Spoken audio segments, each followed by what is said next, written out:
How's it going? So my son found this railroad spike while he was scuba diving. You can kind of see it's rusty, it's crusty. It does kind of look cool. Some of this pitting is just neat. So I thought, well, we could wire brush it, and that's for suckers. And they were suckers. And I thought, well, we could soak it in the WD-40 rust remover soak. I also have some Evapor Rust. It's basically the same thing. I don't notice much of a performance difference in those. But the nice thing about this stuff is you can reuse it. You just filter off or strain off all the particulate, and you dump it back in the bottle, and it's fine. And I thought, you know what, we could learn some physics. Excuse me, Professor Brainiac, but I worked in a nuclear power plant for 10 years. I could teach them electrolysis. All you need is an anode, container, some wires, and some washing soda. Well, why washing soda? Because it's a conductive liquid. Well, you know what else is a conductive liquid? Rust remover. In today's video, we're going to see if electrolysis and rust remover works. So stick around. Alright, so we're back here. I had to collect a couple supplies. I have a car battery right here. Just took it from my wife's car. She won't miss it. I have the rust remover. That's what we're going to use to remove the rust. And we're also going to use it as our conductive solution for electrolysis. I just have two wires. These have alligator clips on the end of them. Just wires are fine. Nothing high-tech here. Just to prove it, I just got an old water bottle. I cut the top off just deep enough to hold this rusty spike.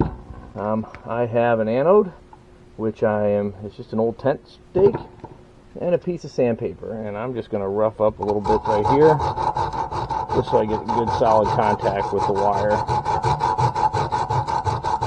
See this rust? Yep, see I got a little bit of silver showing.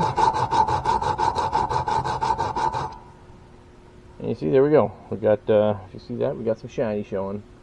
So, all I'm going to do is I'm going to stick this in there. There we go. I'm going to try and keep it to one side if I can.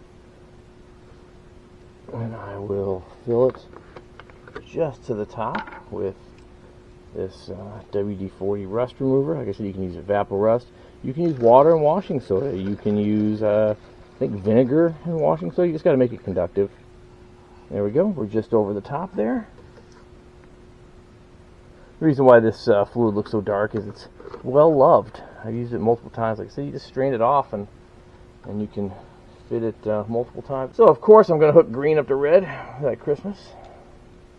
And I'm going to hook that to my part here that I want the rust removed from. Making some contact. There we go. And move this a little back so you can see the magic happen. And I'm going to just slide this in. Again, I don't want it to make contact inside there. So I think that's good. I'm going to connect the black there, or the other wire. Don't worry about the colors. Just know that one has to go to, the negative has to go to this part, positive has to go to the part you want the rust removed from. Like I said, got the camera in the way, so this is pretty awkward. I gotta figure out a better way to do this. But we do this and then the magic will happen. What? What's happening? I'll bring you in a little closer so you can see. Bubbles are starting to form. Oh, that's so exciting. Armin and Greg, I can hear you saying, that is just the most amazing thing I've seen all week. Yeah, no, it gets better, I promise. I'm going to turn on the battery charger. It's alive! Oh, it's alive! It's alive! It's alive! Hopefully you can see the bubbling. It's happening. This is the miracle of science. So how long does it take? Well, I don't know. It depends on how big of an item you're trying to get the rust off of, and it depends on how strong a juice you use, what current you're using. Right now, I just have a 2 amp current from the battery charger coming into the battery. Battery's almost dead. So I'll let this go overnight, and we'll take a look at it tomorrow. We'll see what it looks like.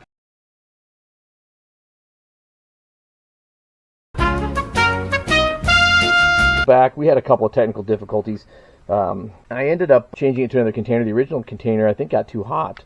Like right now, this has been going a couple hours, and we're 134.4 degrees freedom. And I think it just deformed that cheap little water bottle that I had.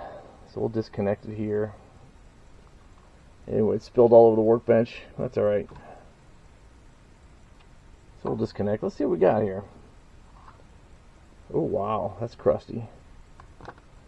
Yeah, so that's the sacrificial part. It's almost anodized. Yeah, you can see the rust is kind of, I don't know if you can hear that, kind of flaky. Yeah, so that's interesting. Well, let's take a look and see what we got here. Holy cow. That's a little warm.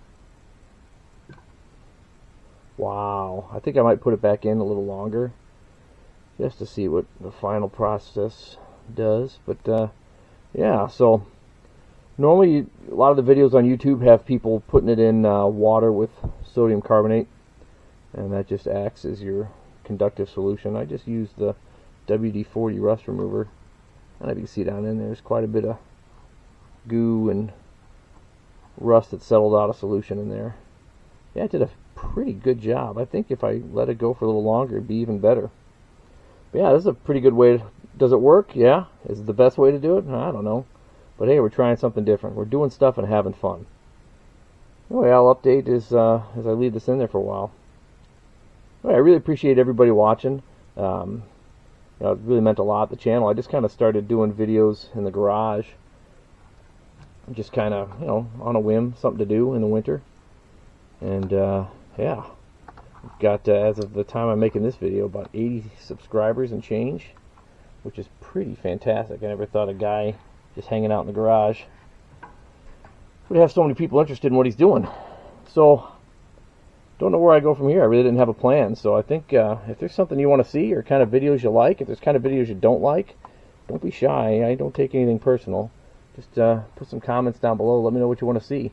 My plan for the channel is just to do stuff and have fun. Just garage tinkering. We might be working on cars one day. The next day we might be building a bookshelf.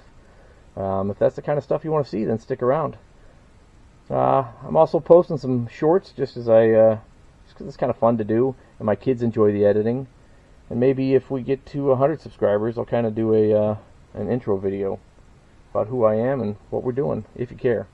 Anyway, that's all I got, and thank you so much for watching.